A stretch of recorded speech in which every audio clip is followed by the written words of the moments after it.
this. All right. All good with the syllabus and all good with the Canvas and blah, blah? All right, cool. I'm going to see how I can do this. I want to enable the chat today because a colleague recommended, I could use the chat as kind of like a little whiteboard where I can share ideas and stuff I would normally write on the chalkboard. I'm a big chalkboard user, so I'm a little out of my element these days. I'm always on the chalkboard and I'm always covered in chalk dust by the end of class, so probably for the best. But when I want to give you some key terms or whatnot, I'll be putting it up on the whiteboard here on our chat, and you all can feel free to use it, of course, as well. I won't make promises about whether I'll be able to follow along, though. Oh my God, we have a new student, Alina Press.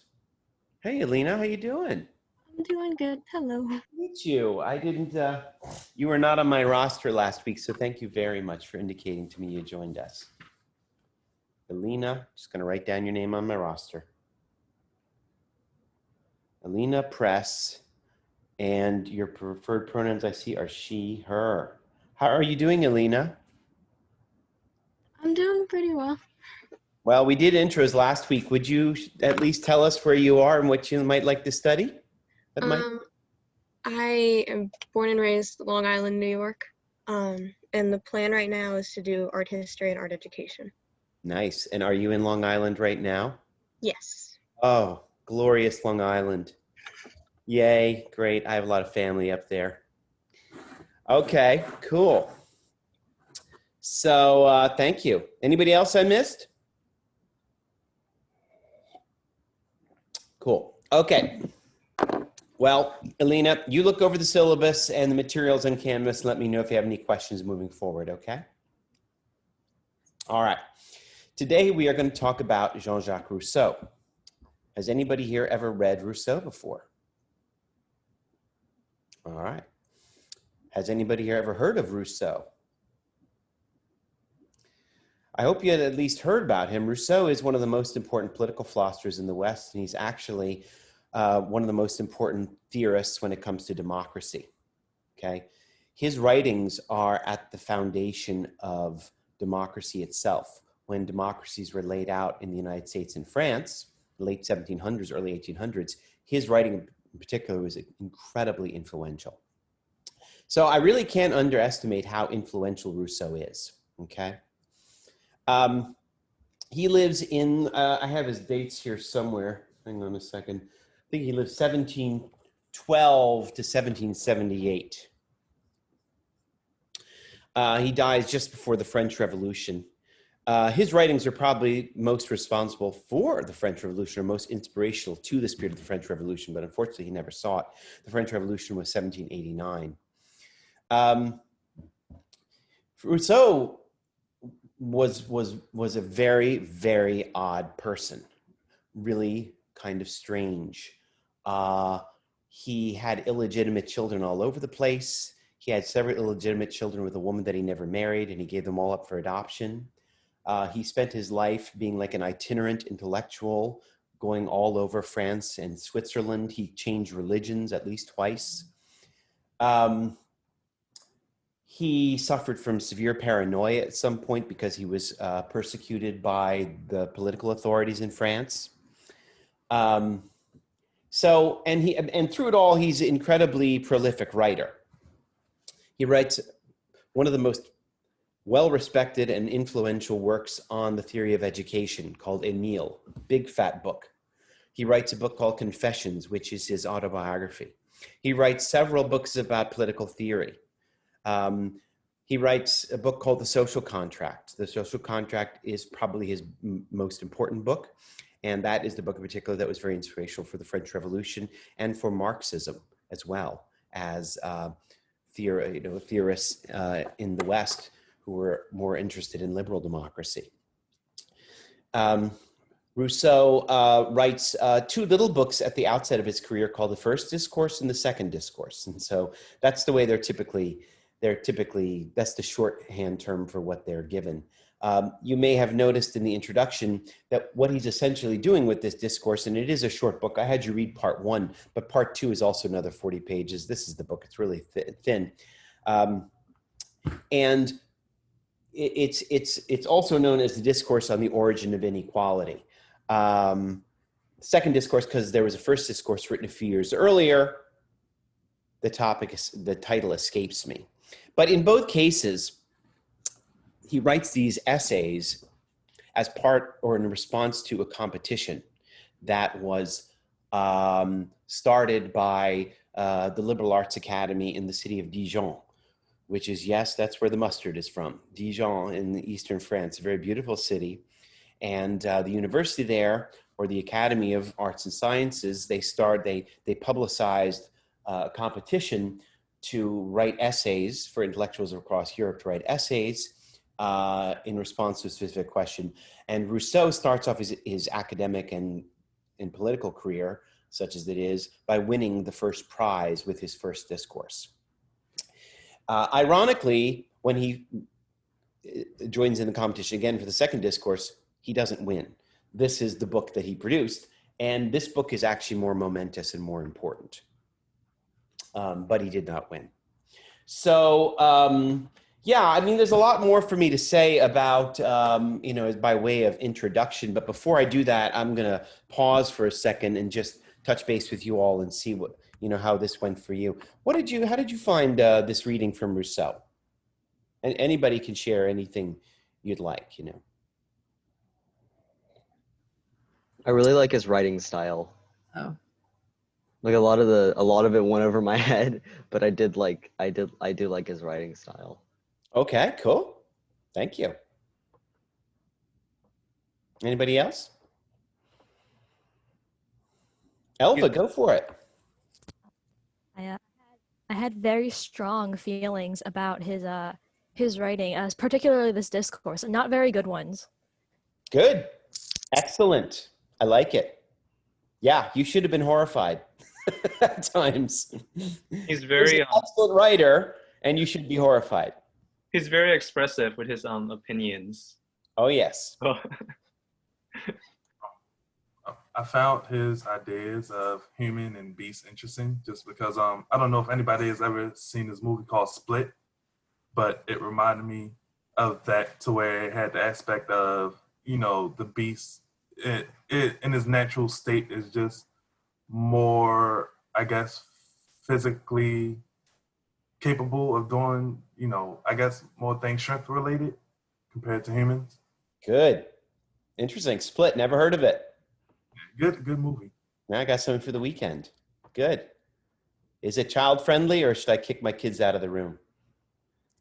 Kick your kids out. Yeah, I want to anyway. So that's good. Any other first impressions about Rousseau you'd like to share? I'm like very I think this is from such a like modern lens, but I'm very wary when people muse on their idea of what the original human was to create a standard of what a human should be. And Rousseau kind of goes into this. He definitely uses his version of the original man to categorize like indigenous people and Africans, and it's very, not a fan. Good. You pretty much nailed his project, by the way, Ava. Thank you. Anybody else? Yeah, just a few comments about, he's writing this in the 1700s. So he's writing this at a time when reports are coming to Europe from the imperial powers about the peoples they have conquered around in the Americas. And so this is informing his thinking about this. Ironically, of course, however, Rousseau never traveled there. He talks about the Caribs and he talks about the tribes in the indigenous people in Venezuela, and he never visited them. He's doing this entirely on very early anthropological reports. This should have been very controversial to you all. Besides the fact that he is, as I indicated earlier, he's a noted chauvinist. He did not have very high esteem of women at all, displayed by his own treatment of women. in his life. And what else did I want to tell you? Well, yeah, the point is, yes, there you go, Elva. That's fine. Well, that's absolutely the case. But here's what you have to contend with. What you have to contend with is the fact that Rousseau's work remains, or it was very influential. It laid the foundation for democracy. And I guess, towards the end of class today, I want you all to be thinking about, what does that mean for what we've inherited? How are his shortcomings still apparent in democracy that he helped articulate? The reason, of course, I had you all read this, though, is because I consider this book to be a very good expression of, a popular view of nature, and in particular, the wild. Okay? It was kind of an infectious view that was propagated throughout the 1800s among people like Thoreau, who you might have heard of, an American writer, and Emerson and the like. Rousseau is also writing during a period of time in literature we call the Romantic period. You'll pick up on this when you get into your art history classes. But the Romantic period, and I'm hardly an expert, and maybe you guys know more than I do, is a period. What were the authors romantic about? They were romantic about some perceived notion of original nature. And among the various things they were scared of was, dawning and emerging science and technology. And this is why Mary Shelley's Frankenstein fits into this genre of romantic literature. Frankenstein is a story about the potential horrors and drawbacks of technology. And so these guys are nostalgic, as Ava puts it, for a former period that they don't even know, right? But they're worried about, where I do think Rousseau is very useful is that he expresses concerns about human society that I think are very applicable, especially in the age of digital technology. And so I think there is, for all the shortcomings, there are very important questions for us to reckon with. I also, before we dive in, I want to make one thing clear as well. There's one issue with your translation that I don't really care for, and it's the use of the word savage. Savage generally has negative connotations in English. The reason that I believe your translator uses it is because it is a direct translation to French sauvage. Sauvage in French simply means wild. So it's a little bit dangerous for us modern readers to dive into this text and read savage, and negative connotations go off all the time. That was not at all the case for Rousseau. He is actually using savage in a positive connotation, as in sauvage, as in pure and natural and unadulterated, okay? But I just wanted that to be clear. One other thing I wanted to indicate to you all, and this again follows from what Ava was saying, is that for whatever reason, and Rousseau is going to mention this throughout the book. He talks a few times about a guy by the name of Hobbes. Hobbes was a British philosopher who lives about the century before him.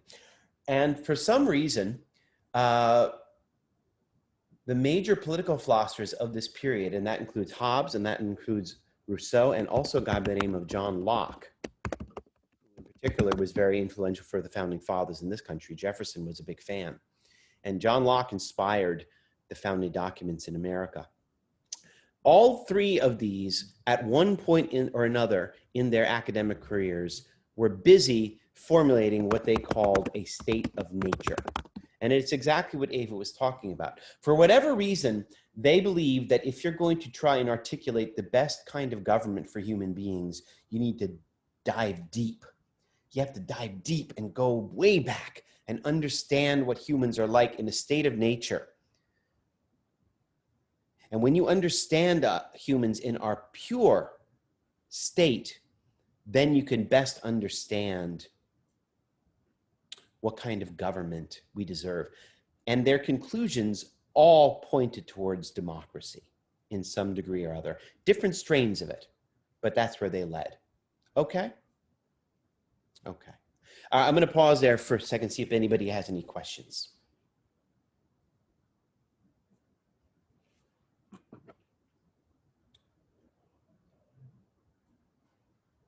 Okay, good. So the first place to start here with this book is to start with the opening question. So you have your text available there online. I turn to the very beginning and look at the question that he is writing in response to.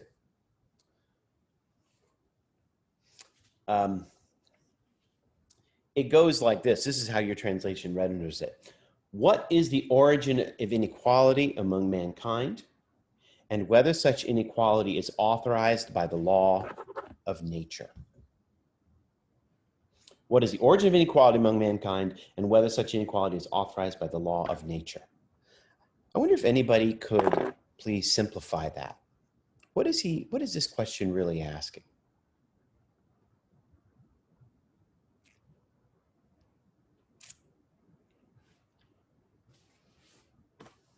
I think it's kind of asking if injustice is kind of like a natural way of life, it seems. Good. How about inequality, Naima? You said injustice. Yeah, inequality. Let's be specific. The injustice of inequality. The injustice of inequality, is that natural? Yeah. Good. I like that. Anybody else?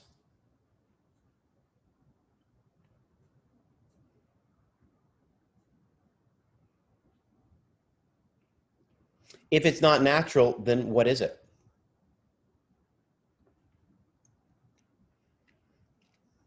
If inequality is not a natural product, what is it? Vince. I think that the idea that he was pointing was that inequality was created by man and more in the modern standard than the natural one. That's like what his whole text seems to imply. That we mostly created inequality. Good. Could I hear just a little, you're totally right, Vince. Could I hear just a little bit more specific? Like where and when is inequality created? At what stage? And you don't have, I'm not putting you on the spot, Vince. This is for anybody. You know, at what stage is inequality created by humans? It's created by fear. Okay. By fear of someone having power over you. Okay. Usually people will try to, like the majority will try to demonize the minority in order to give themselves more power. Good. Anybody else? Where and at what stage does inequality emerge? I think that what Rousseau was implying was that when humans started to interacting together and forming communities and civilizations, that's when inequality started to rise, because definitely people needed a leader, and the leader tried to, of course, because savages didn't really need to worry about like being powerful, but no, they were just individuals. They think for themselves. But now that you're a group, you need a leader, and the leader is someone you look forward to. That means that you're already not putting yourself below them. You follow them. And at that point, there's already inequality to some degree, which just was exploded by more advanced society. So Felix, basically you implied what Vince just said, right? You need society, and you pointed to fear. And as we'll see, his contention is there's no fear in nature, but there's fear in society. And fear in society, and fear in society is related to the fact that we have to contend with and are dependent on other people. Good. So that's why I'm putting this on the board here. Inequality is a social convention. It is a product of social convention. Or I should say, product is probably not the best word, because you'll notice how he puts it here. Is inequality authorized by the law of nature? His very first discussion is about whether there is inequality in nature. And he says, well, sure, there's inequality in nature. There are short people and tall people and strong people and fast people and slow people and et cetera. You have these inequalities, but there is a degree of difference. Natural inequality, sure, it exists, but is not as serious as social inequality, or is not a serious concern as social inequality. Why not?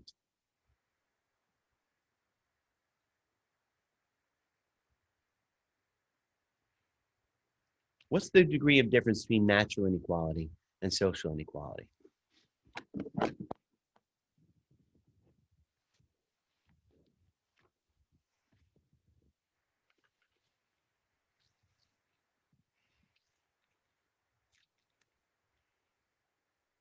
Yeah, Elva.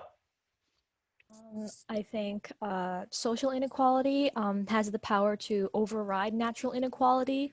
So social inequality is definitely a bigger concern because, let's say, hold on, give me a second. I had and it slipped by me. I'll repeat the question while you're thinking. In the more simple form, my question was why he seems to think that natural inequality is a much lesser concern than social inequality. Right. So suppose you had two men, one of which is more physically powerful, but in a social way, he is being threatened, or he is being held down systematically by the weaker man, which is why social inequality could be way more of a concern than natural inequality. Excellent. Thank you, Elva. That was awesome. Anybody else? Why is natural inequality less of a concern than social inequality? I feel like with natural inequality, natural inequality occurs because nature isn't like perfect and it wasn't made with any sort of malice. But social inequality was created out of fear and was created to put people down and to kind of take down or like create barriers and take down the idea that there could be a form of equality within difference. Excellent. Excellent. Good. Natural inequality, there's also a degree to which is kind of arbitrary. You know, there was no if you're short or slow or tall, there is no malice with which nature granted you these traits. This is just the way it is, and they don't have to be an impediment all the time. um, you know I'm not particularly fast when I run, but that doesn't prevent me from overtaking other runners once in a while. There are ways around this. But the point is that social inequality is then elevated to becoming law. When we get to human society, inequality is made into law, and therefore it is made permanent. So that's the big degree of difference, okay, that you all are pointing to here, right? So social inequality is a concern. So his answer to the question is, listen, there is no, is there natural inequality? Sure, but it's not nearly a serious social inequality, and it is certainly not authorized by nature. It is only authorized, inequality is really authorized by humans, and it's really made permanent as law, okay? Good. And he's going to show, and this is a quote on page 9 in your text. I'm just going to call your attention to it. If you have your text handy, that would be very useful. He says at the bottom, what therefore is precisely the subject of this discourse? It is to point out in the progress of things that moment when right taking place of violence, nature became subject to law. That is, natural inequality was made law. To display that chain of surprising events in consequence of which the strong submitted to serve the weak, and the people to purchase imaginary ease at the expense of real happiness. Okay. So that's why he's going all the way back. He's going to go all the way back to a state of nature and say, look, we're going to look at humans in their very earliest state, and I'm going to show you when inequality transformed into something nefarious and hard and permanent. Okay. Any questions so far? Or comments or anything? We okay? Good. So let's go all the way back.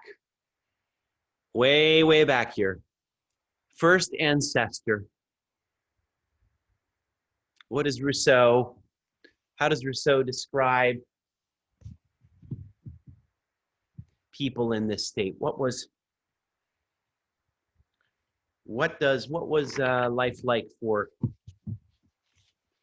the first people in nature, according to him?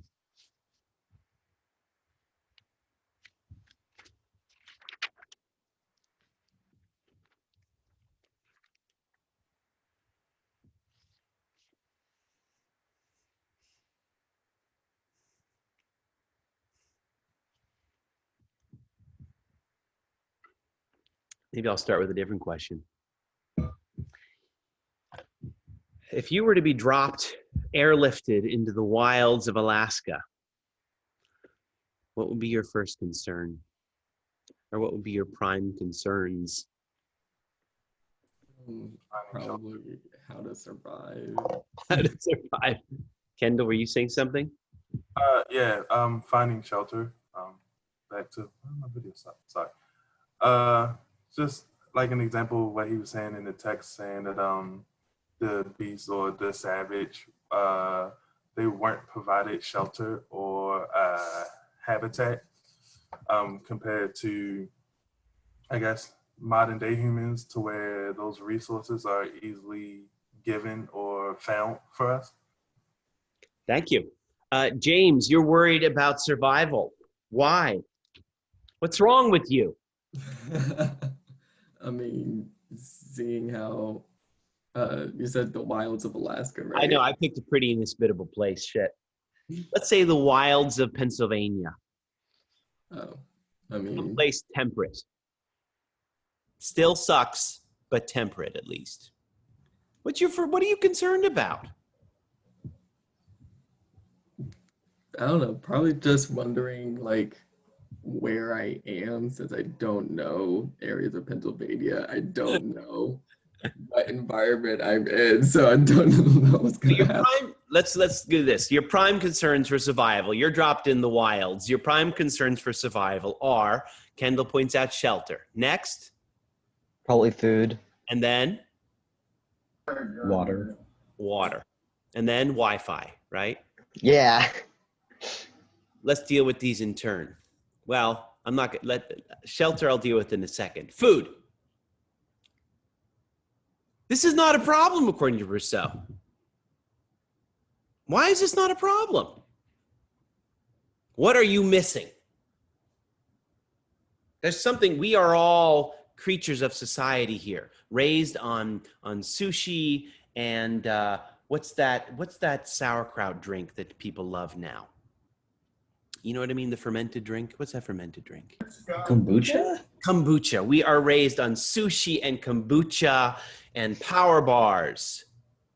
But Rousseau thinks if we were dropped into the wilds of Pennsylvania, not a problem. If we could just, let the sheen fall from our eyes. What do we need to know about food?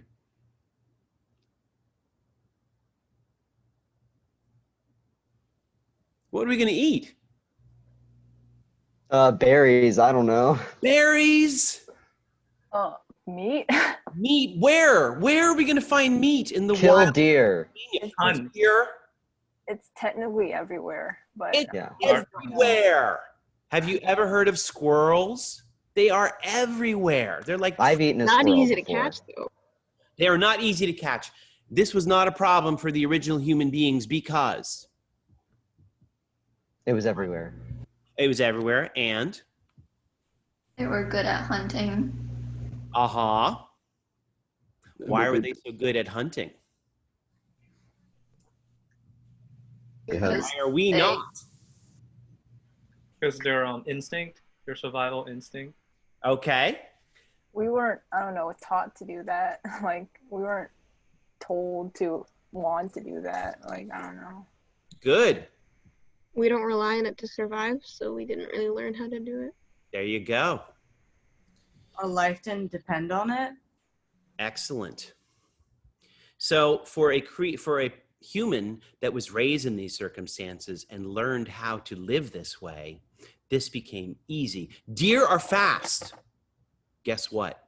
So is the original human being, according to Rousseau, right? He's like running through the trees, pick your related image, whatever, and tackling them. I don't know. Maybe he's hiding behind, maybe he's like climbing branches and then like jumping on a deer, and then strangling him, something like this. Or I don't know, he comes up with some kind of contraption to trap a squirrel. We don't have to do this. Why? Because we drive into Safeway. It's right there. Like, these skills, we don't have these skills, and we don't have these skills because we haven't had to use them. And if you would just, open your eyes, everybody, there's food everywhere. Everywhere. I actually, for Father's Day this year, my wife I'm kind of a foodie. and she put me on a tour, a foraging tour. We went foraging, and it was here in Baltimore, a place called Loch Raven Reservoir, which is, it's a little ratty. I mean, it's okay. I like Loch Raven, but there's a lot of poison ivy and weeds. And this guy was just pointing out food everywhere. Like, you can eat this, you can eat that, you know. And this wasn't even the animals. This was just like plants, you know. So there's food everywhere if you're not picky, right? What about drink? This is the easy one. There's rivers and lakes There's and stuff. As Absolutely, there's rivers. Just go find a river, right? Let's see here. Here is his famous quote on page 14 where he gets into this. He says, you know, if you strip this being thus constituted of all the supernatural gifts, take a human being and strip all our supernatural gifts, which he may have received, and of all the artificial faculties which we could not have acquired but by so degree. If I consider him such as he must have issued from the hands of nature, I see an animal less strong than some and less active than others, but upon the whole, the most advantageously organized of any. I see him satisfying the calls for hunger under the first oak. What the fuck? What do you eat under an oak tree, everybody? Acorn? acorns. Goddamn straight. Bugs. Go ahead, get after class, get out there, chow down, try it. I've heard they're very bitter, but you can't eat them. You gotta mash them up and make them into a butter. You have to leach the poisons inside the acorn first. That too. Okay, I never heard of that before. I think squirrels do it a little bit. I'm not sure. That's fine. Just eat it and die. Eat the squirrel. There is a race of pigs in Spain. They live on acorns only. Delicious. Okay, I'm going on here. So you're going to satisfy your hunger under an oak tree. Just grab whatever's around. I see him laying himself. Oh, and I see him satisfying the calls of hunger under the first oak and those of thirst at the first rivulet, which is like a little stream. Right. So there's your dinner. Acorn, stream water. I see him laying himself down to sleep at the foot of the same tree that afforded him his meal. And behold, this done, all his wants are completely supplied. The earth, left to its own natural fertility and covered with immense woods that no hatchet ever disfigured, offers at every step food and shelter to every species of animals. Men dispersed among them observe and imitate their industry and thus rise to the instinct of beasts. Blah, blah, blah. Get it? It's all there for the taking if you know how to look. Our needs are few and basic. If you can make do with acorns, right? How does this make nature seem? How does nature sound? Kind of idyllic. Like it's, yeah, like it's the answer to every single problem that we might have. And it's without any faults. Good. Anybody else? It seems super easy. Super easy. If you look at it on the surface level. He's bedding down on grass by a stream, right? Butterflies flittering. His belly swollen with acorns, you know. It's crazy. Is he wrong? No. I mean, it sounds so silly, and he's not entirely wrong. Not entirely. I think we can all agree we wouldn't like to live this way. Well, maybe, I don't know. Maybe some of you are like acorns. But let me just say this here. Let's move on. There are some concerns, okay? So let's go back to James being dropped in the wilds of Pennsylvania, and James is worried about his survival. I didn't pick a very dangerous place. Let's go Montana. Florida. Well, no, Florida is just weird. Anyway, listen, everybody. Your food is taken care of. You're bedding down for the night on a soft bed of grass. What else might you be worried about next? It's getting dark. Coyotes. Coyotes, thank you. Why are you worried about coyotes, Felix? Because they eat literally everything, and they come out at night usually. Not always, but Do they eat humans? They're like pretty- if there's nothing else, they will. Really? Jesus Christ. Yeah, I've heard some horror stories. Okay, coyotes. Anybody else? Like build a fire. You may want to build a fire if you're getting cold. Well, I was let's go the wild animal route. just be worried about protection in general because you're laying on the grass, but there's nothing protecting you. I just realized, Kendall, I'm so sorry. I dealt with the need for hunger and thirst, but shelter. What does he think about the need for shelter? Y'all should have seen Alina's response. It was, "Pusha." Meaning we don't need shelter? No, we don't need shelter. Why not, according to him?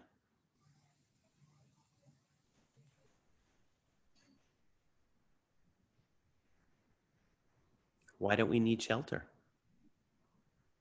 Because he said that where you find the food, there's also going to be shelter there. So I'm guessing he's considering the trees as shelter. Maybe. That will do. Maybe we'll find a cave.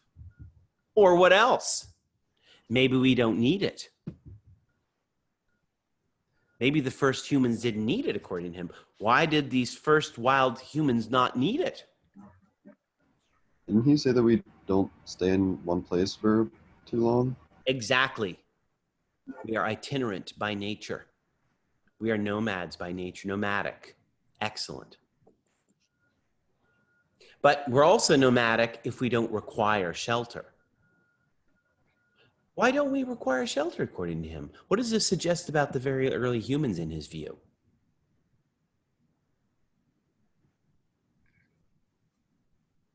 Do coyotes need shelter? The answer is no, they don't need shelter. What if we had something in common with the coyotes, everybody? We're a predator. We're a predator. Okay. But that's not the reason coyotes don't need shelter. Yeah. Is it because they have like their skin like feathers? Okay. We're getting closer. Coyotes usually travel in packs. Yeah. But warm? Because our temperature needs to be down constantly without, freezing to death. You guys are getting so very sophisticated here. I appreciate that you're embracing the thought experiment he's given us here, but you don't have to, there are limits to it. In general, the very first humans, they were fucking tough. That's the point. They were tough. He kind of gives away his idea here at the top of 15. Humans, and this is not entirely wrong, in humans, we rise to the instinct of animals. Look how he puts it. We rise to the instinct, not lower ourselves to the instinct. We rise to it as if the instinct of animals is something to be emulated. We learn from the animals. This very often happens with food, right? The story about coffee is that I've always heard is that, a farmer noticed that his goats were eating these beans and getting all jumpy. He's like, I think this is probably something tasty. Humans have always looked to the animals for what is edible, right? Is there something we could learn from them about how to stay warm, right? And this is a little bit of a crazy idea, but last week I was watching a movie by the Coen brothers, which one is it again? Oh, True Grit. And it's about, and there's a guy who is roaming around the wilds of Arkansas, and he's wearing, in the middle of winter, he's wearing an entire bear skin, including the head itself, right? So what would we learn from humans? We would learn to wear their skins too, right? Why not, right? The point is, we are ingenious, and we do not have shelters, and we do not, as Axe pointed out, we absolutely do not settle down. The very first humans of their nature were not settling. They were nomadic. They were itinerant. And by the way, They were not like coyotes. I misspoke. They don't move in packs. Humans by nature are individuals. To Rousseau. Solitary. As Rousseau said. Exactly. Right, Naima. Exactly. That's his contention. Now, listen, there's a lot of, he is going against many philosophers in tradition. Aristotle famously said that man is the political animal and man is the social animal, and he likened us to bees and ants. So Rousseau is going against an entire tradition by saying, sorry, no, humans are alone by nature, okay? And we don't need to worry. And early human beings, you know, if you were to be dropped in the wild, you might be concerned about coyotes. I have to admit, coyotes have never been a big concern for me. I'm a little more worried about bears. I don't know if anybody's ever shared my concerns, but last month, my wife and I went on we celebrated our anniversary in the Shenandoah Park, which was lovely, but then she went for a hike and I was worried I'd find bears, and I didn't know what to do. I wasn't prepared for what to do if I come across a bear. And, you know, in the early American continent, there would have been cougars and pumas, and maybe not pumas, but cougars for sure, mountain lions and whatnot. Why is this not a concern for the early human beings, according to him? Why is it a concern for humans in nature? Go ahead, Felix. With bears, you can usually like if they're trying to attack you, charge them, like scream at them and scare the shit out of them so they run away, prove that you are tougher than them. So he's basically saying like the early humans were so tough and ballsy that they didn't give a shit about bears. Thank you. I think you know about this because you live in West Virginia. Is that correct? For sure, yeah. Because the wild is, the wild is very important in this state. So you nailed it. The early human beings, the early wild human beings, by the way, which he argues that the natives in America, you know, the dispatches he's reading about them, this is our closest evidence of what the first humans were like. And these first humans, by the way, in the term that is coined after Rousseau, but not by him, the term coined is called the noble savage. The noble savage.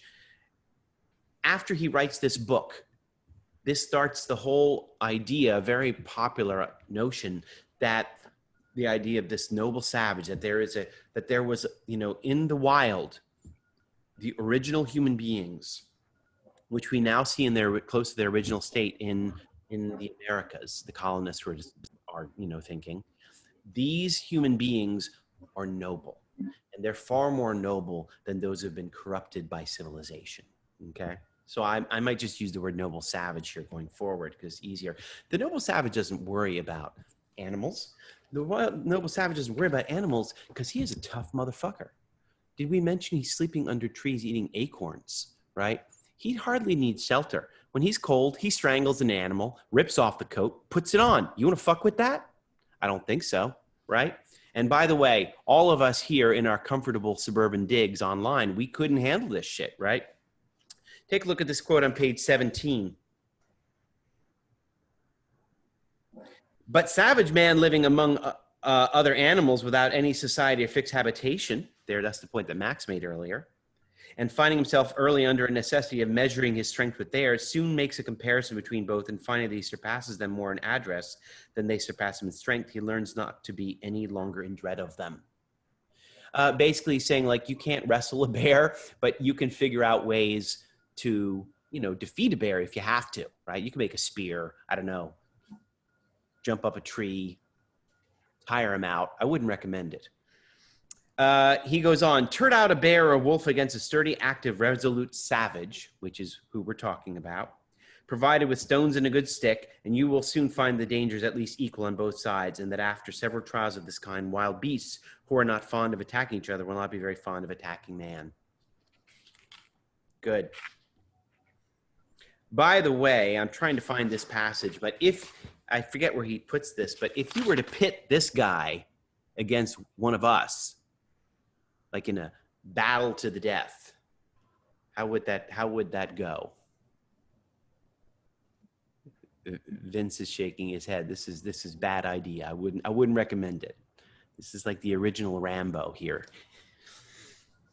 My kids, who are teenagers, had a very interesting debate all summer long. They were trying to argue whether Jason Bourne or John Wick or Rambo, who would win in a battle of all three. So I think the noble savage. John Wick is probably pretty close. Anyway, let's go on here. So listen up. He's not afraid of wild beasts. He can handle them.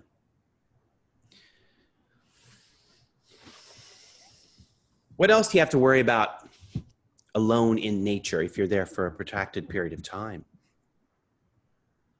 Let's say you handle the beasts. You figure out the food. What else are you worried about? Boredom. Boredom. Boredom. All right, I wasn't expecting that, but I am going to deal with it. I'm confident in saying boredom is not a problem for Rousseau. Why? I think because the savage man he says that he's a simple creature that is really easily satisfied with what he finds. He doesn't seek for more because he doesn't know more. So he really doesn't have the drive to seek for more stuff. Okay, excellent. Well, if he's bored, that suggests he's not busy. I would humbly submit this guy's fucking busy.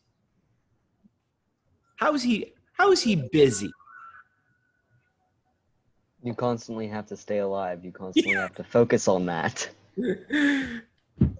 He needs, there are predators stalking in the bushes. He needs to eat everything he can find anywhere. I'm not sure he has time to be bored, but I'm very grateful that you raised that idea, Naima. It's good. It's, sure, it's good to keep that in mind. But again, I'm going to ask the question, what else should he have to worry about? What else would you be worried for him? Living outside society. Like if we were all, let's do the James experiment. I dropped you in the wilds of Pennsylvania and you're going to be there for a year. No, 4 years. On your own. Alone. No one, nothing. No Safeway, CVS, anything. I'd get lonely. Another major issue, huh? Felix? I would get lonely. I would get lonely. Okay. Loneliness is not a problem either for Rousseau. I'll deal with that next. Let me fish around for the other concern first. I think he had a point to talk about medicine and when man gets injured and how he gets healed. What are you going to do if you get sick?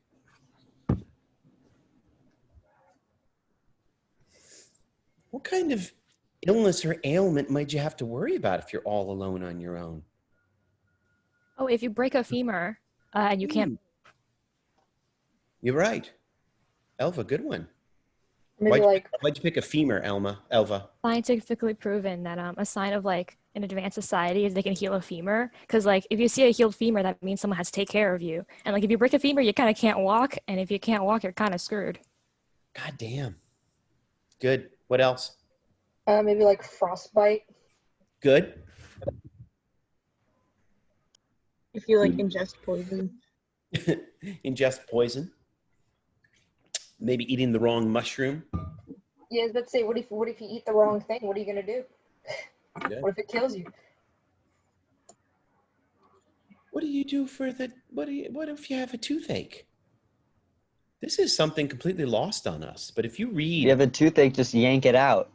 You read pre-modern, well, okay, good luck with that. But if you read pre-modern literature, maybe ask your grandparents. They will tell you that toothaches haunted them. Toothaches haunted generations because there was no dental care and you lived with these cavities, right? Dental care is really a remarkable thing. We don't have to deal with any kind of tooth pain anymore.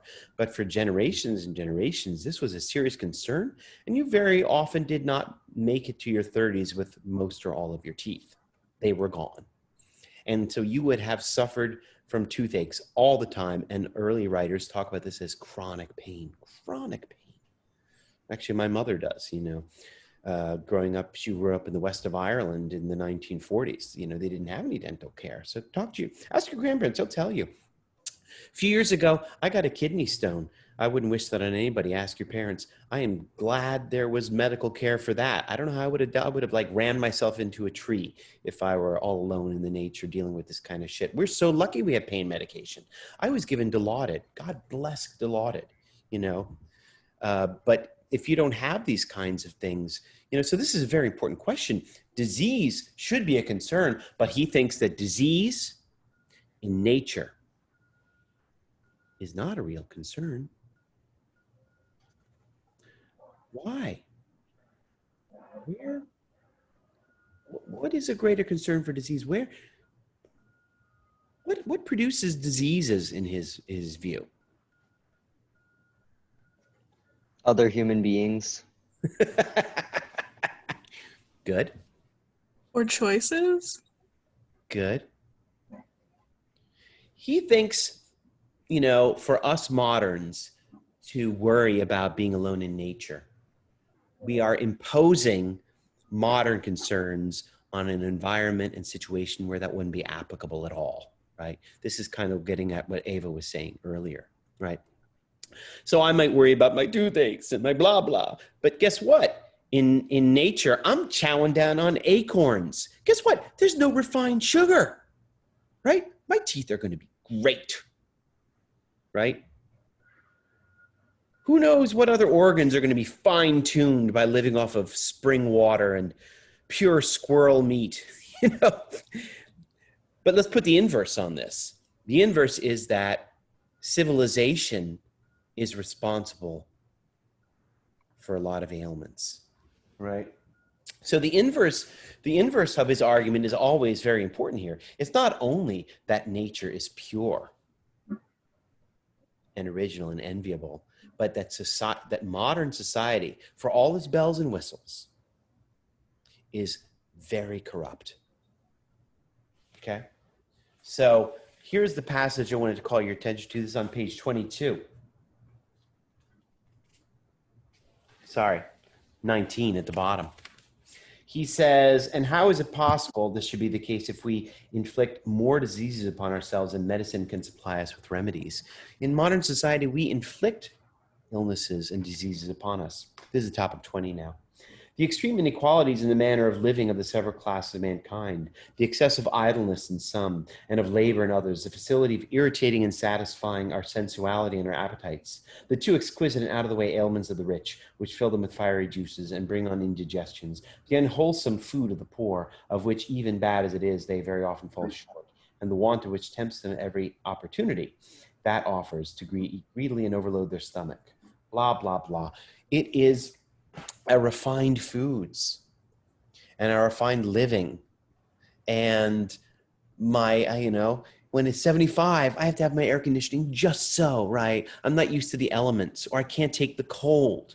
It is our comforts that make us unable, that cause these ailments and these diseases, right?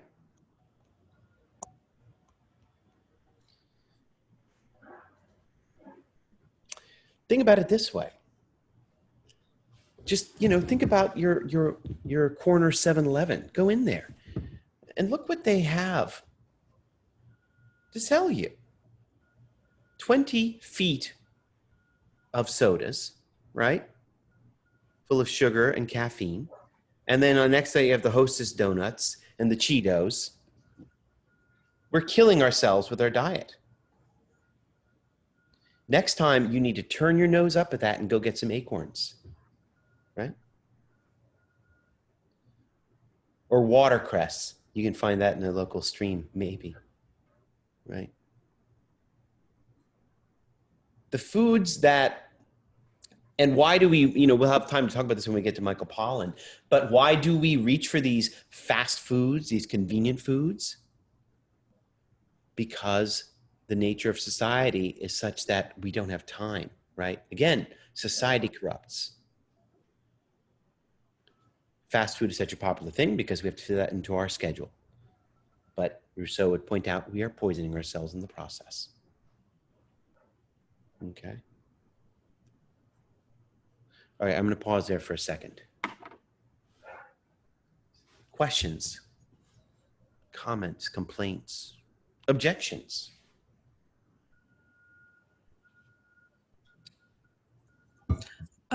I think I'm a little bit confused with your last statement about fast food always being something of convenience and based on time. I just think sometimes it's also an issue of accessibility, and you know, sometimes people only have, you know, the 12 McDonald's on their block. Actually, I think that's an excellent point, Ava, and I think that actually complements what I was trying to say, and I really appreciate you raising it. Again, it's the point that, like, this is what society furnishes us. This is what modern civilization offers, and whether through convenience or, as you put it, like, this is the only thing on our block. In Baltimore City, we have these things called food deserts, and, you know, and fresh food cannot be found, but you have convenience stores and liquor stores and fast food joints on every corner. Again, in modern civilization, this is the stuff that is around us on every corner, right? And we feel that this is what we require to live.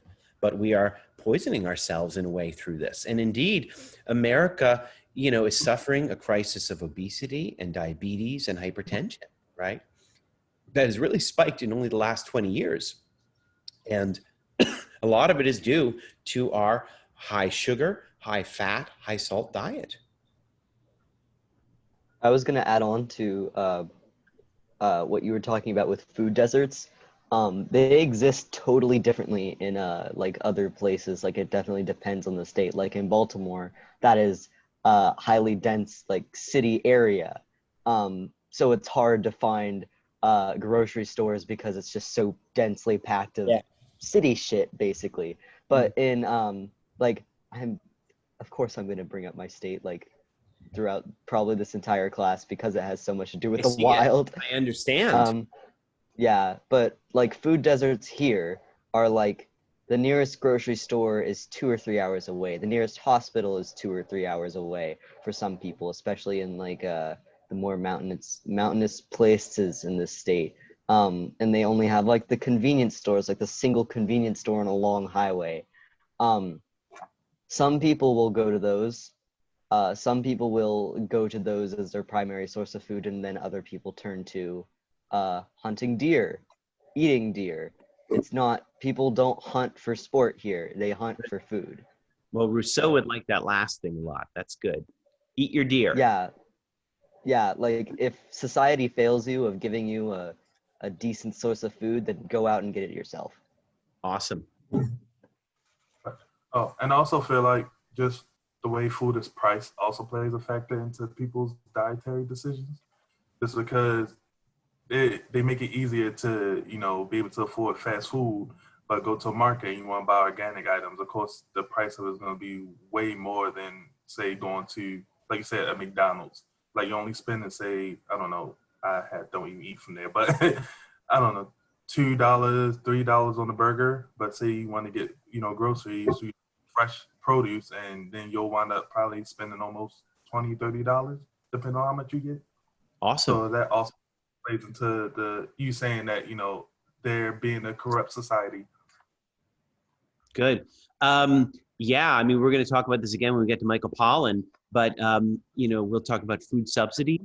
You know, in this country, fast food is actually subsidized by tax dollars, right? Commercial meat production receives subsidies. And you know what doesn't receive subsidies from the government are fresh fruits and fresh vegetables. And as a result, calorie per calorie, cheap meat, well, you know, fast food meat is cheaper. You know, industrial processed meat is cheaper than a carrot. And so that's unfortunate. But again, that's how we've arranged things, right? Anybody else? Any other comments about Rousseau's Noble Savage? How's this looking so far? How's it sounding? Are you like, I bet James is changing his mind now. He's like, yeah, I could totally do this shit. Right? Huh? Anybody of a mind to do this shit? Sleep under a tree, drink from a spring. No? It Okay. kind of seems like as though as humans we always say that like as humans we've evolved, but you could also say that with that evolution and with that society we've also de-evolved of what we can do and everything like that. So it's like we're hurting ourselves in the process as the more we climb up this ladder of society. Awesome. We've evolved mentally, but not physically. Ah, well, according to Rousseau, not even that. But I just want to dwell on this point for a second here. That's what is really so important and jarring about this book. Rousseau is writing this during a period of time called the Enlightenment. And what the Enlightenment means is that there are people who are getting pretty optimistic about the abilities of humans to solve problems and to live a better life. And science is the main engine here. This is an era of major scientific discovery. And Rousseau comes along and he pisses on the whole thing. Excuse me for lack of a better word. I'm sorry to sound so crass, but that's what he does. He's like, well, yeah, no, actually, no, we're not getting better. We're getting worse. Okay? We're getting worse. And we were far better in this original state. We were far stronger. We were better individuals. Mentally fit and physically fit. Okay? And it's just been all downhill from there. iPhones and laptops and Teslas. Don't let the jewels, don't let all the ornaments fool you. This is all a ton of bullshit, making us sicker and more unequal and society more unjust. And we were far stronger and far better without it all. Let me pause there for a second. Does technology make us weak? Just about every single one of you just nodded your head. Why would you not? Let me hear about the head nodders first, and then I'll hear the others. Elena, you were saying something. Yes, it makes us more knowledgeable and like book smart, but like you said with like the AC, we all like rely on it. Like I can't get through the summer without my air conditioning in my room. I can't sleep without my AC. We're less tolerant of nature and what happens around us. We need the Wi-Fi to be okay. We need the AC to sleep at night, and we need all this stuff. Like we need like the lights in our house to be able to get stuff done every day. Good. Like we're relying less on our like survival skills, and we rely less on our distinction that we developed like a long time ago. It's going away as technology goes, thriving. We're just our distinction's going down.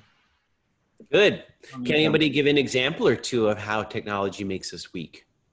I could say that the more we are creating technology and how smarter technology is getting, it allows us to not do so much. So, right. So we're just making ourselves lazier because we could have things that we build and just have that stuff do everything that we could have done, and now that we don't have to, it's like another thing that we don't have to worry about. I could focus on or do something else with my time or do nothing at all. Good. Mackenzie. My parents and I were actually having a conversation similar to this the other day. It's like we were talking about like GPS and dictionaries. Like some people like they won't even be able to like read a map because they're relying on GPS, or they won't be able to locate things in a dictionary because they could just search up the word on Google. Just technology has just overridden analog technology. Good. I'll give you, Vince. So what I was saying is that technology, I will say, is not inherently bad, but more of like humans, because a spear is technology, and we use a spear to be able to like achieve more, to defeat bigger animals, to get more, to survive more easily. The thing is that humans are really like, they don't like pain, they don't like suffering. So that really makes us want to do something more efficient, less effort. So that's why we, without knowingly, we tend to use technology more for, like I would say, doing less and take less care for ourselves, which Good. is why technology goes to that point. We kind of, I'll put it this way, Vince, because I've been thinking about this and writing about this elsewhere. Digital technology allows us to outsource functions, right? This has been a point about writing throughout history. That when humans started to write things down, they could then outsource some mental energy. They didn't have to remember as much, and digital technology assists this more. It lifts a burden off of us, but by lifting this burden off of us, does this also kind of undermine our abilities? Let me give an example that I think might be salient.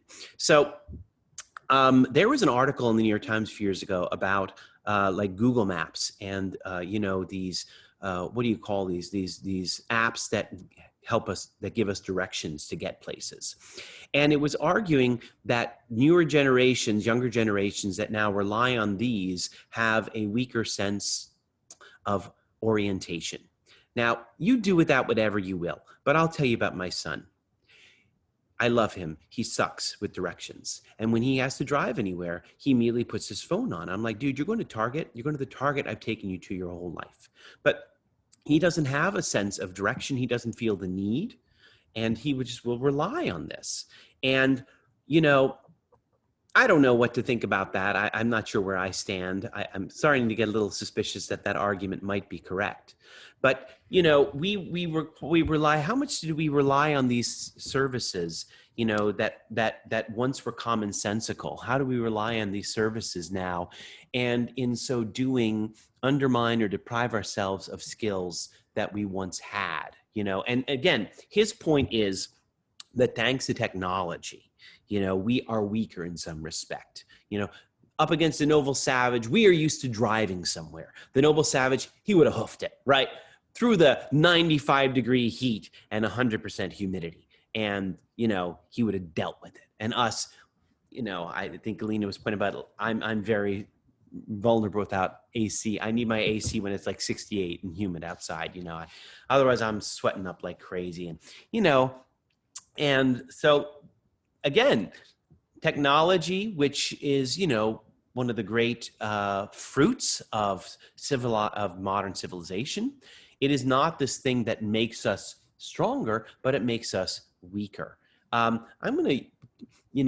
Freud has a very beautiful, I think, metaphor in Civilization's Discontents. He says that Freud says man is like a prosthetic god. A prosthetic god. Prosthesis is like it's like if you are missing an arm, it's an artificial arm you would strap on. And when he calls us a prosthetic god, he means that our technology are like prosthesis. Freud says in Civilization's Discontents, he says, without our many weapons and our prostheses, humans are increasingly frail and weak beneath that. Thanks to prostheses, we can go 60 miles an hour. That prosthesis would be a car. Thanks to our prostheses, we can shoot deer from 40 meters away. Again, that prosthesis is going to be a gun, right? On our own, we are less able to do things. We're more reliant on our tools. And again, this is a point that I think fits with Rousseau very well here.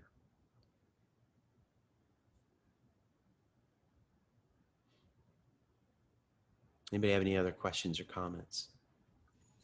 An argument sort of against the the technology makes us weaker, which for the most part I kind of agree with in ways. But like for me, without like modern technology and medicine, I'd be dead because I have type 1 diabetes. So if we didn't have like modern medicine and like the technology to make insulin, like before insulin and all that, like type 1 diabetics, their life expectancy was like in the 20s. And like there was a time like a few months ago, my girlfriend and I went to Florida to visit her mom, and I left insulin at an Airbnb that we stayed at on the way. And I had to get a prescription filled somewhere in Florida, but I had to go like 12 hours or so without insulin, and in that time my blood sugar went up to like 400 or 450 or something, which it's supposed to be like 100. And I felt like sick for hours. And so like, yeah, in some ways, but for somebody like me without modern medicine and technology and all to like make insulin, I'd be dead right now. Gotcha. Good point. Yeah, I was going to ask, or at least try and work through a little bit of what Max was saying. I think removed from physical and mental ability, there is a good argument that we've lost some of our skills through technology, but I think it gets into this very uncomfortable territory of disability, and what are people without, like, are disabled people weaker because they need tech to live and to function? Is there in Rousseau's world of the original human, is it somehow in some way removed from disability? Are you somehow, is disability not a possibility, rhyming anyway, in this idealized primitive society? Like, I still think there will be people who can't see, people who can't hear, and what does that say about how technology has improved their lives? That's awesome. Thank you, Elva.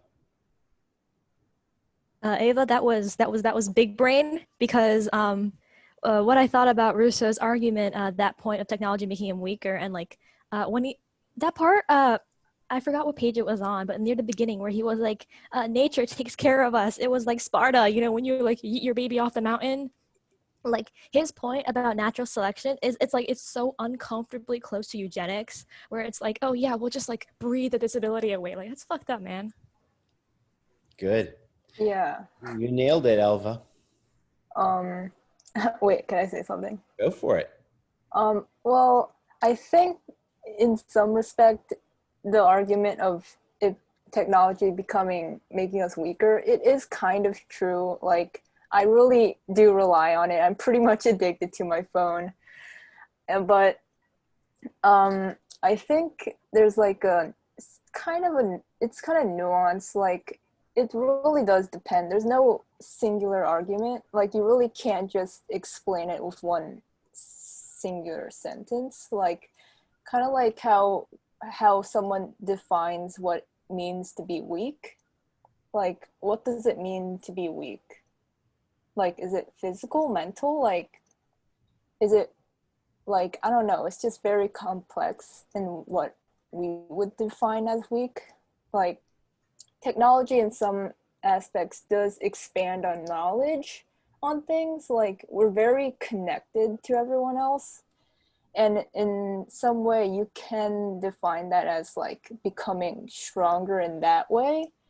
So maybe technology does make us weaker and also stronger in some aspects. Like, it's kind of just both ways, and we can't really win, because even if it makes us stronger in one way, it might make us a little weaker in one way, and it's just back and forth, back and forth. Good. Anybody else? Yeah, I was just gonna like add that, like, even though as far as like technology like making us weaker, like as far as like skill wise or anything like that, like we do like plenty of good things, like as far as Max with his diabetes, or anyone with disabilities. Like, there are good things that we do get out of it. And I don't know, maybe if like as a society we just used it more to like the good things that it could do, maybe things would turn out different for things that we are lacking. But I mean, as far as like debates like, oh, what is technology doing for us as a society? I mean, it's not like a one-sided thing. It's like with anything, there's good and bad to everything. So it's just more about like, how can we do to fix it? Well, I'm gonna address Ash's question before I talk about the others' points. But Ash asks a very specific question, which is how are we defining weak and strong? And the only way I can answer that right now is we have to take Rousseau at his word about what is the salient. I mean, you can disagree, but I will just speak on since we're talking about Rousseau, he understands strength in terms of like a kind of sustainability, that you are self-sufficient, and a kind of resilience. So that's how I would define it, right? He admires how he understands the noble savage as someone who is resilient and enterprising, and self-sufficient. One thing I will point out about the weakness related to technology is that, ironically, as technology becomes more and more sophisticated and advanced, by and large, our relationship to it is kind of remote. Let me explain what I mean. Like, I'm relying on everything I do now on this fucking computer, right? If this were to break, I have not the faintest idea what I would do to fix this thing. Before this computer, I was relying on a car to get down to work. Guess what? I have not the faintest idea how to fix that fucking car, okay? And the cell phone, I require a cell phone in everything else I do. And again, don't have the faintest idea how this thing works. And so it is very peculiar that I'm totally dependent on things whose inner workings I know nothing of, and that's kind of crazy. That's kind of weird. And I think I would submit that reveals a kind of weakness on my part. How is it that I'm relying on things that I have no idea how they operate? To Ava and Elva, and what you guys are talking about disability, and Max, thank you for being so forthcoming. You're all completely right. We call this natural selection now. He writes this before evolutionary theory is articulated by Darwin. Darwin's coming the 1850s and 60s, about 80 years after Rousseau. These ideas of evolution theory are already starting to kick around. But Elva's right. I saw that this morning, that passage about Sparta. The passage about Sparta, the point is, in ancient Sparta, which is part of Greece, the Spartans famously had a panel of elders, and every time a baby was born, they brought the baby before the elders, and they would decide whether this baby would live or die. And if they felt that the baby could live, to become a strapping soldier. Otherwise, they would throw the baby off a cliff. And his point is that nature operates in the same way, through natural selection. Well, that's not entirely incorrect, but here's the point. We were given the impression early on that nature is this comfortable, beneficial place where you can bed down on grass and drink from a spring. And now we're introduced to the idea of survival of the fittest. That doesn't sound very pleasant. That doesn't sound very friendly or sympathetic. Where does Rousseau get off suggesting it is? Right? How the fuck can he overlook that? But he's not alone, right? Think about generations of humans, many of my peers, anyone who has ever been guilty of romanticizing nature. Do not ever, ever overlook natural selection. That's there, right? So he may be totally right that technology weakens us in some ways, but it also makes human life possible in other ways. Nature is cruel. That's the point. And that is kind of conveniently skimmed over here. But again, you're reading this as an example of romanticism. This is an example of romantic depiction of nature and the wild, okay? Now we're approaching the end. I have one major last point that I want to hit on, but before I do, I'm going to open it up to questions and comments again. Anybody have any other thoughts they'd like to to share?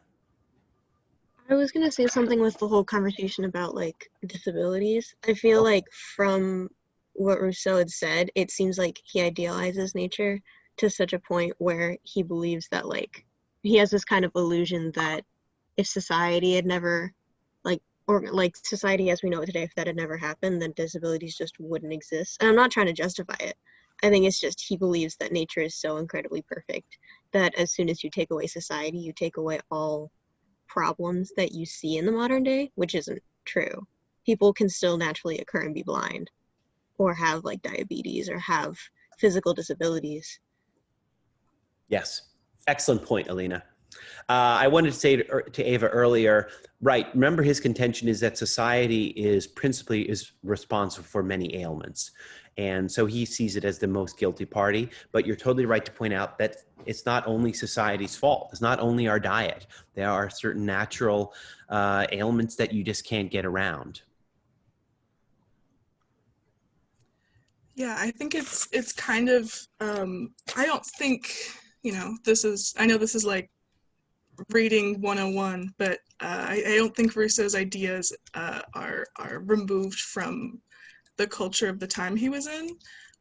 So I think there's something that we would look at today with this idea, and if you think about it hard enough, you're like, oh, so, you know, his idealized version of this world is that, you know, so many people die that to commit to this idealized nature, that's about, you know, a third of the population not existing. What does that mean? Why is that a good thing? And what made those people deserving other than their physical ability? Good. I would only point out, Ava, that that conviction is not necessarily only a remnant of his times. I know a lot of people that think this way today, Mm-hmm. Unfortunately. Yeah, it's definitely a cyclical, repetitive thing. Yeah. It is an enduring form of ignoring parts of nature, or, you know, putting parts of nature in a sunny light that don't deserve, you know, don't necessarily deserve it. It's curious. Anybody else? Okay. I have to hit on this last point before we end here. And, you know, like I said, 2:30 is our end, but I'm not making that a hard end. It's like a soft end. So I'm going to go through this last point, and then I'll just leave it open to discussion. You all can fade out as you need to. We've already established a lot about this noble savage, about the human being in the original state. His needs for food are met. His needs for drink, shelter, pshaw, he doesn't need it. Diseases, not a problem. His inner resilience, physical resilience, animals. Does he need other people? As an individual human, no. But eventually, in terms of like keeping a species alive, yes. Good. This is what is most jarring. Well, not most jarring, but this is really what, you know, this is the big takeaway here. Humans are solitary by nature. We don't need others. Except, Alina says, when we want to get it on.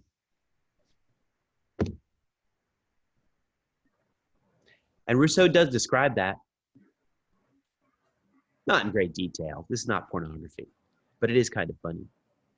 How does he describe the whole getting it on adventure? He describes this as like two different types of love. So there's physical love and then there's moral love. And moral love is like feelings and like connecting with people. And then physical love is like just that need to get it on. And does the noble savage have moral love? He has no fucking feelings. You can't hurt him. Let's talk about physical love, though. You kind of jumped. That was very good, Nami. You're totally right on, but you kind of passed my favorite passage. How does he describe the whole getting it on incident? Anybody remember? I mean, it's short. Elva, you remember? Yes, I was trying to find the quote, but I remember he described it as couples. They meet, they get it on, and then they separate. Just They no. separate. On. That's right. They get it on and then they separate. They see each other. They feel a physical urge and need. And then bang, they're done. Trying to find the passage here.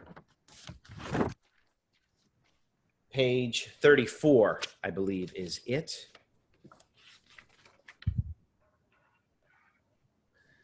No, that's not it. Sorry. Well, the reason I wanted to call your attention to it is because he then does talk, well, as will sometimes happen when couples get it on, one of them is left with a baby, right? And the way he describes that baby is something else. Is anybody able to find that passage, please, where they get it on and then someone is left holding the bag?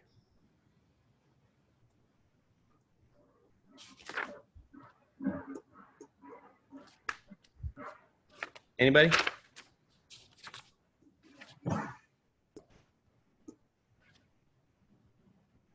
Oh, you know what? I was right. It is the bottom of 34. Excuse me. Okay. All right. So this is very bottom, page 34. He says, whereas in this primitive state, as there were neither houses nor cabins nor any kind of property, everyone took up his lodging at random. Okay. There you go. And seldom continued above one night in the same place. Not sure why. Here you go. Males and females united without any premeditated design, as chance, occasion, or desire brought them together. You know, they're just out picking berries or whatever, and they see the other person, and they are filled with hunger.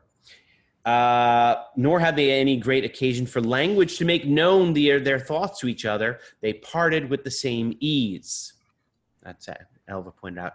The mother suckled her children when just born for her own sake, but afterwards out of love and affection to them when habit and custom had made them dear to her.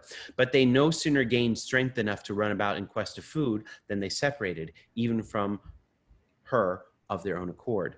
And as they scarce had any other method of not losing each other than that of remaining constant in each other's sight, they soon came to such a pass of forgetfulness as not even to know each other when they happened to meet. Mother and child. So we have this inborn desire, impulse to just be on our own, to be alone, to fend for ourselves. We'll have our needs met, but then we go on our way. And that's the physical love that Naima was talking about. But that doesn't really sound like love at all. You know, that's not love.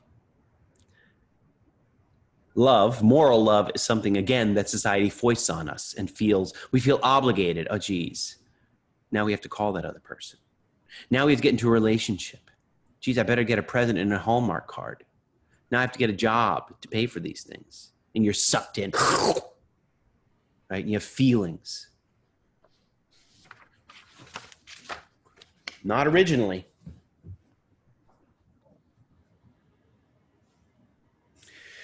Society is a network of dependence. And in nature, as Rousseau sees it, humans were free of that. Independence is bliss. And we can be independent if we're steely enough for it, if we're strong enough for it. Let me pause there and see if anybody has any questions or comments.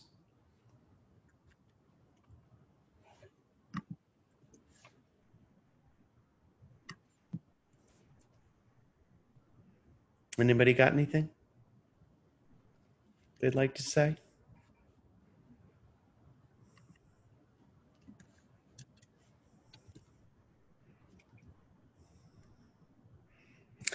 Really? Nobody's got anything to say about his account of love? I mean, come on now. What the hell? That was kind of crazy. It feels like how he lived his life. I mean, It's exactly. yeah. He embodied the feral man he wanted to be. And never sought dependence or thought he was above it in some, I guess, almost patriarchal sense. Why do you use the like word Pharaoh.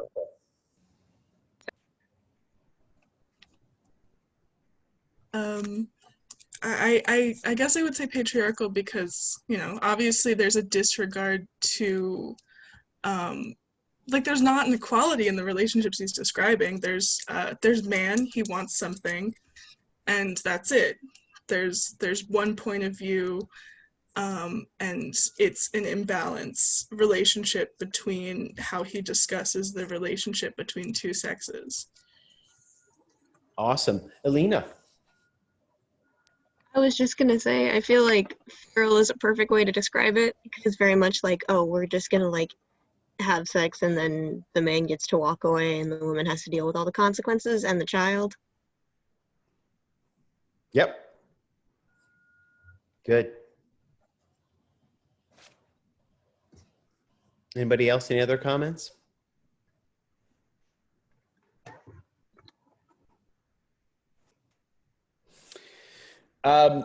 Let me bring it back to this by way of conclusion here. As I was saying earlier, you know, Rousseau is part of a tradition of political philosophers who are busy creating or conceiving of what they call a state of nature. And again, they're trying to conceive of a state of nature so they can understand the best way of government, right? If we understand what human nature is really like, then we can understand the best way for us all to live in society. Well, Rousseau is making a very important claim about this. He's saying, listen, our essential nature is to be individuals, independent, where we don't need others. And this is going to have very important consequences for democracy. In many ways, democracy privileges the individual.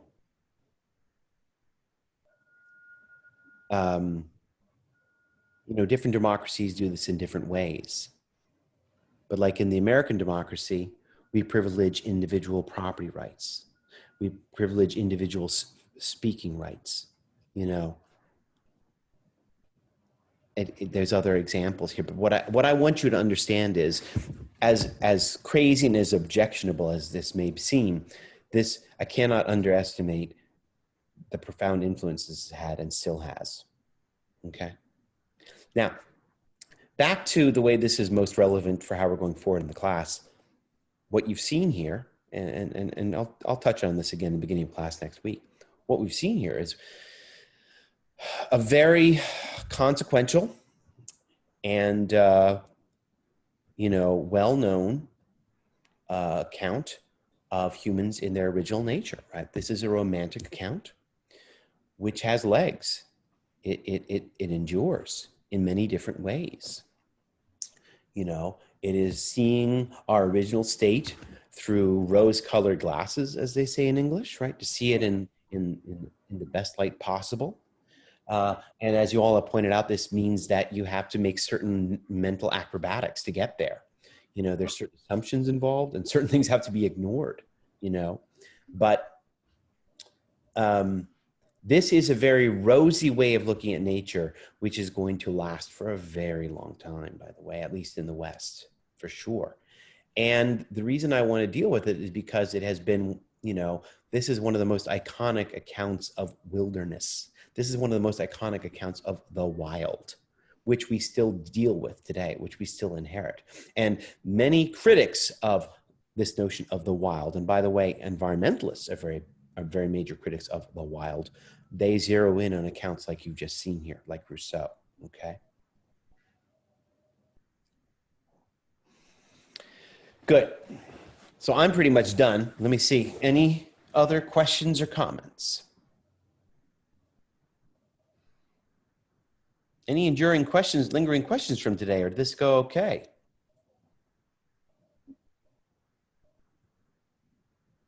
All right. Well, I'm good if you are.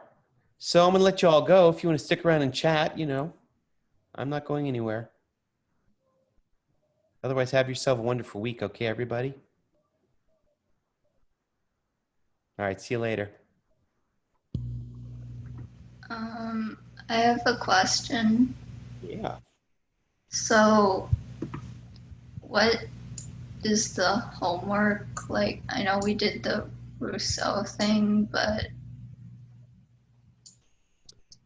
You mean for today or for next week? today, I guess. Well, today you would do the reading and then the reading responses, and that was it. Oh, okay, then next week. You have the Tao Te Ching. I posted it on Canvas for Module 3, and then I've put some reading questions there for you to answer. Okay, thanks. Bye. Have a great week. I didn't get to submit the like reading responses before class That's today. okay. Do it by the end of the day. Okay. How does that work? Mm-hmm. Yeah. Now, did you take the writing assessment? Because you weren't in my class last week. I did. Were the prompts the same for all teachers? No, but it did just, Oh. you had to do it. It didn't matter what the prompts were. I did do it. The framers class I was in before this was Hubble's class, so I don't know if he'd be able to like. It doesn't matter. It's all good. Okay. All right. Mm-hmm. Let me know if you have any questions. Just email me, Alina, okay? Okay. Nice to have you in the class. Yeah, I like being here. Awesome. See you later. Yeah. See you.